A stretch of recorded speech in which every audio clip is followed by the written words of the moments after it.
हाँ जी, सारा बयान राम राम। मैं आपके साथ राजेंद्र प्रसाद बबलू खोखर। तो आपने शब्द सुना है सीसीआईएल। देखो, यूपीएससी ने पिछले साल भी पूछा था कि कोल मनी के अलावा सीबीएलओ, क्या पूछा था? सीबीएलओ, कोलोटराइज बोरोइंग एंड लेंडिंग ओब्लिगेशन, उसको रेगुलेट करने के लिए, संचालन के लिए कौन है? सीसीआईएल। और ये एग्जाम पूछ सकता है कि clearing corporation of India limited क्या है, इसके बारे में जानना है। इसकी स्थापना कब हुई? सबसे पहले इसकी फुल फॉर्म तो बता चुका हूं क्या है।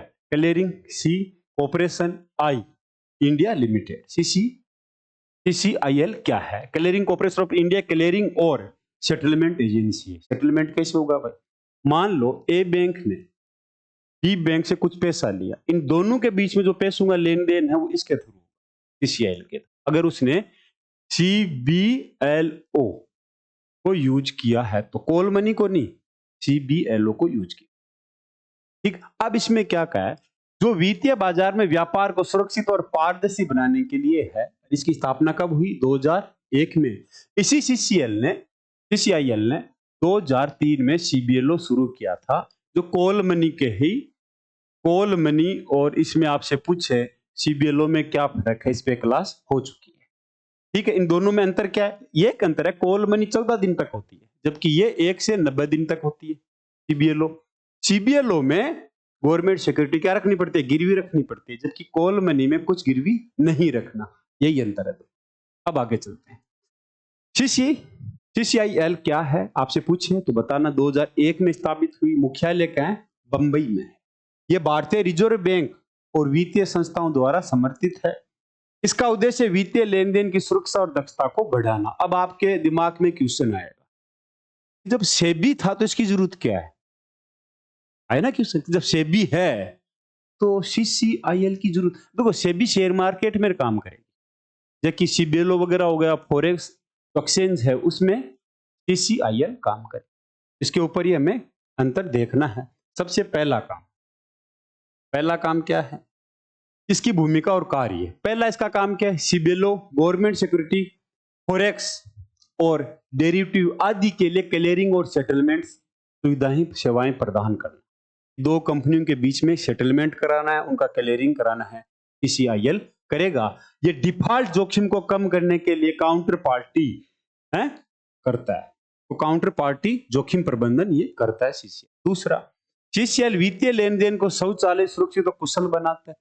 लास्ट, आरबीआई द्वारा ये रेगुलेट है, ये भारतीय रिजर्व बैंक द्वारा नियंत्रित और विनियमित है। कौन? सीसीआई।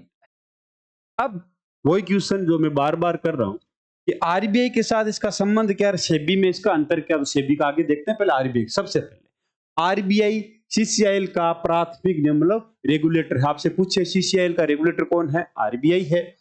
सीसीआईएल को आरबीआई द्वारा मान्यता प्राप्त क्लियरिंग हाउस घोषित किया गया है।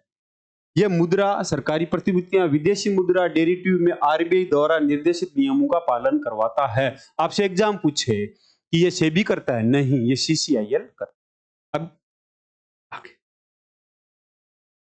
मैंने बोला कि भाई सेबी थी तो इसकी जरूरत क्या? तो पहले अंतर देखते हैं, फिर इसकी जरूरत क्यों वो देखते हैं। सबसे पहला, सीसीआईएल क्लियरिंग एंड सेटलमेंट है, इसका ये शेयर बाजार में काम करेगा। Security exchange board of India, ये बैंकिंग प्रणाली का, बैंकों को रेगुलेट करता है आरबीआई। ये शेयर मार्केट को रेगुलेट करेगा। ये क्लियरिंग एंड सेटलमेंट, इसको यूज करने वाले बैंक है, नॉन बैंकिंग फाइनेंस वित्तीय कंपनियां भी है। इसको निवेशक शेयर बाजार है, इसमें बैंक और नॉन बैंकिंग फाइनेंस कंपनी। अब इसको रेगुलेट आरबीआई द्वारा, ये आरबीआई और सेबी द्वारा, सरकार और आरबीआई द्वारा, सेबी ये सरकार और संसद द्वारा। इसका मुख्य, सीबीएलओ को कौन रेगुलेट करेगा? सीसीआईएल। गवर्नमेंट सिक्योरिटी, फॉरेक्स क्लियरिंग, इनको सीसीआईएल करेगा।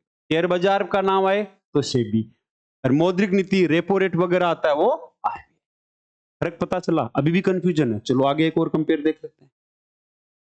पहले इसकी भूमिका देख के आगे कंपेयर देखेंगे। सबसे पहले एक थोड़ा सा यूपीएससी के नाम से पूछे फैक्चुअल, कब स्थापना हुई? 2001 में। फुल फॉर्म क्लियरिंग और सेटलमेंट सेवाएं प्रदान करना है। किन में? अगर सीबीएलओ ले चुका है या फॉरेक्स ले चुका है या डेरिवेटिव वगैरह है, उन्हें मुख्य सेवाएं सीबीएलओ, गवर्नमेंट सिक्योरिटीज, गवर्नमेंट सिक्योरिटी मतलब ट्रेजरी बिल वगैरह है ना, टी बिल, फॉरेक्स और डेरिवेटिव्स। तो डेरिवेटिव्स क्या होता है मैं बता चुका हूं, फ्यूचर बाजार वगैरह के बारे में। भारत की वित्तीय प्रणाली को सुरक्षित और कुशल बनाना किसका काम है? सीसीआईएल को ये रखना। अब सेबी और सीसीआईएल एक दूसरे के पूरक है। जब मैंने कहा कि सेबी है तो सीसीआईएल की जरूरत क्यों पड़ी, तो पहला ये याद रखना क्या कि सेबी और सीसीआईएल एक दूसरे के पूरक है, प्रतिस्थापक नहीं है। क्यों? सेबी शेयर बाजार और निवेशकों से संबंधित नियम कानून बनाता है और उनकी सुरक्षित सुनिश्चित करता है। शेयर बाजार की कोई बात आई वो सेबी रेगुलेट करेगा, सेबी देखेगा। जबकि वित्तीय लेन देन की क्लियरिंग, मतलब वित्तीय लेन देन वो उसको क्लियर कराना, उसका सेटलमेंट करना है, जिसमें वित्तीय संस्थाओं के बीच लेन देन अधिक सुरक्षित और जोखिम मुक्त बने, वो काम कौन करेगा? सीसीआईएल। सीसीआईएल का मुख्य उद्देश्य वित्तीय बाजारों में या बाजारों व्यापार की दक्षता और सुरक्षा को बढ़ाना है। और जबकि सेबी का शेयर मार्केट का। सीसीएल की आवश्यकता क्यों हुई? वापिस वही क्वेश्चन, तो सेम चीज जो पीछे की थी कि बैंकों और वित्तीय संस्थाओं के लिए सुरक्षित सेटलमेंट। किस किस में? सीसीआईएल सरकारी प्रतिभूतियां, विदेशी मुद्रा फॉरेक्स और ऋण बाजार। सीबीएलओ बता चुका हूं, कॉल मनी की तरह ही है ना, कॉल मनी जिसने पढ़ा है सीबीएलओ। और क्लियरिंग सेटलमेंट करता है जिसमें कोई धोखाधड़ी ना हो। जोखिम प्रबंधन में पारदर्शिता करता है। इससे सेबी का फोकस अलग है। सेबी का फोकस किस पे? केवल स्टॉक मार्केट। तो ये दोनों अलग अलग है। स्टॉक मार्केट निवेशकों पे कौन काम करेगा? सेबी करेगा।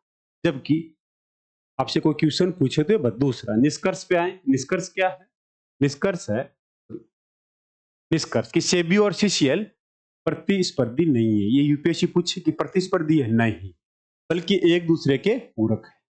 सेबी शेयर बाजार को नियंत्रित करता है, जबकि सीसीएल वित्तीय बाजार में क्लियरिंग और सेटलमेंट को क्या करता है? सेवाएं प्रदान करता है। सीसीएल का उद्देश्य वित्तीय लेन देन को अधिक सुरक्षित और पारदर्शी बनाना है। इसलिए भले ही सेबी पहले से मौजूद हो, फिर भी सीसीएल की अलग आवश्यकता और भूमिका है। आपसे एग्जाम में पूछे कि जब सेबी थी तो सीसीआईएल 2001 में क्यों आई, तो बता देना।